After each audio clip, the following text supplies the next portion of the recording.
I'm going to talk about Steve Biko. Stephen Bantu Biko was born on December 18th, 1946 in King Williamstown. He tragically died in jail on September 12th in 1977.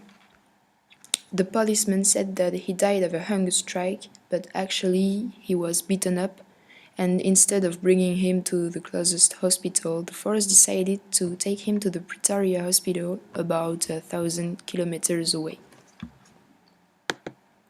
He was one of major black activists of the struggle against apartheid. In 1969, he participated with many black students in the creation of the South African Students' Organization and became its first elected president. Sasso was one of the main representatives of black consciousness, whose philosophy Biko was the first to develop. Biko criticized white liberals, he advocated black empowerment, and rejected integration between black and whites. He was a charismatic, non-violent activist and inspirational leader who changed the course of South African history. His death under torture marked the spirit of South Africa. He was found shackled and naked and died of a massive brain hemorrhage. 20 years later, in 1997, the police confessed to having killed Biko.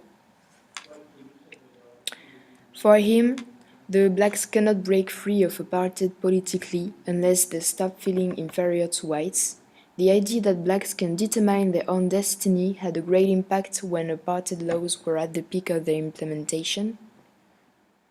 He was a hero because he fought for his land and for black and white equality. He knew the risks and decided to face them no matter what. He did what a lot of men wouldn't have done.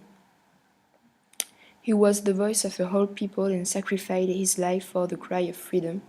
And just like Mandela said, Biko was the first nail in the coffin.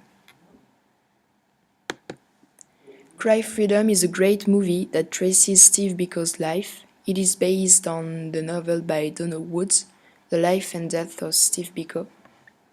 Donald Woods was a great friend of his. He was a white liberal newspaperman.